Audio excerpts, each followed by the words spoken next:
আহ, এই যে আপনার বাড়িতে এর আগেও অনেকবার হামলা হয়েছে আমরা শুনেছি। এই সম্পর্কে আমরা জানতে চাই এবং আপনি কোনো আইনের কোনো আশ্রয় নিয়েছেন কিনা।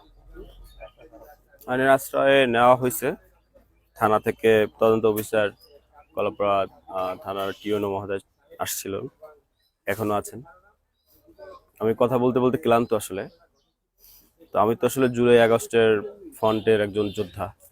ধানমন্ডি 32 আমি ফ্রন্টেই ছিলাম। তো রাতের আধারে আগুন কারা লাগাতে পারে, এবং তাদেরও কথা ছিল যারা ধানমন্ডি 32 পুরাইছে তাদের ঘরবাড়ি জ্বালিয়ে দেওয়া হবে, এটা আপনারাও জানেন, দেশবাসী জানে। তো এটা তো দিনের মতো পরিষ্কার কিভাবে হতে পারে। রাতের আধারে আমার বাড়ি পুরাই দেওয়া হয়েছে। বাড়ির ভিতরে আমার বাবা মা ছিল, আমার ভাই ছিল, ভাবি ছিল, 4 মাসের ভাতিজি ছিল, 4 বছরের ভাতিজা ছিল। বাইরে থেকে আটকায় তারপর আগুন দেওয়া হয়েছে। এখন দেখেন, এখানে একটা দাঁড়ানো ঘর ছিল, ঘরটা নাই। তো আমি এই অন্তর্বর্তীকালীন সরকারকে 7 দিনের আলটিমেটাম দিয়েছি।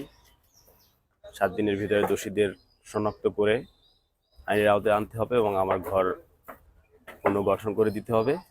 নতুবা 7 দিনের মাথায় আমি রাজপথে আমি একাই লড়বো ইনশাল্লাহ। দেশের মানুষের জন্য আপনার কি বলার আছে? দেশের মানুষকে বলবো, আপনারা যারা আমরা সবাই মিলে জুলাই আগস্ট গণ অভ্যুত্থান ঘটাইলাম, এটা আসলে আমাদের হাতছাড়া হয়ে যাচ্ছে। আমরা বিপ্লব ঘটাইয়া আমরা বিপ্লবী সরকার গঠন করার কথা ছিল।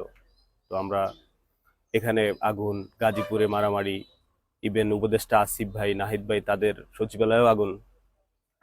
এটা তো বিপ্লবী সরকার হতে পারে না। বিপ্লব ঘটাইয়া জীবন বাজি রেখে আমরা যুদ্ধ করেছি, কথা বলেছি, লড়াই করেছি, মিছিল করেছি। সেখানে বিপ্লবী সরকার তো আরো আগুন হওয়ার কথা ছিল। সেখানে আমরা যারা ফ্রন্টে থেকে আন্দোলন করেছি, আমার ঘর বাড়ি নাই, সেখানে আর কি বা বলার অপেক্ষা থাকে। আমি দেশবাসীকে বলবো, বিপ্লবী ছাত্র সমাজকে বলবো, দেশপ্রেমিককে বলবো, আপনারা প্রস্তুত হন নিজের জন্য, দেশের জন্য। আজকে আমারটা পড়ছে, কালকে আপনারটা পড়বে। সুতরাং সেই স্কোপ দেওয়া যাবে না। খুনি স্বৈরাচার দেশ থেকে চলে গেছে, বাট তাদের বিষ জাত এখনো আমাদেরকে কামড়াচ্ছে, কামড়িয়ে খেয়ে ফেলছে। সুতরাং আমার 7 দিনের আলটিমেটাম, 7 দিনের মাথায় গিয়ে আমি রাজপথে আমি একাই দাঁড়াবো এবং আমি বিপ্লবী মানুষ, বিপ্লবী ছাত্র সমাজ, সাধারণ মানুষ, দেশপ্রেমিকদের সাথে নিয়ে আমি দরকার হয় বিপ্লবী সরকারকে আমি ডাক দিব, দেশের জন্য, দেশকে ভালো রাখার জন্য। আপনি এই আগুন লাগার আগে বা পরে কোনো হুমকি পেয়েছেন কিনা? জুলাই আগস্ট আন্দোলনের থেকেই তো আসলে আমার ফ্যামিলির উপর চাপ সৃষ্টি ছিল। আমার বাবাকে থানায় নেওয়া হয়েছিল, ছাত্রলীগ থেকেও নানান ধরনের পোস্ট। এটা তো চলতেই ছিল আসলে। লাস্ট ধানমন্ডিতে যখন ছিলাম তখন তো তাদের একটা টার্গেট ছিল, এটা তো দিনের মতো পরিষ্কার,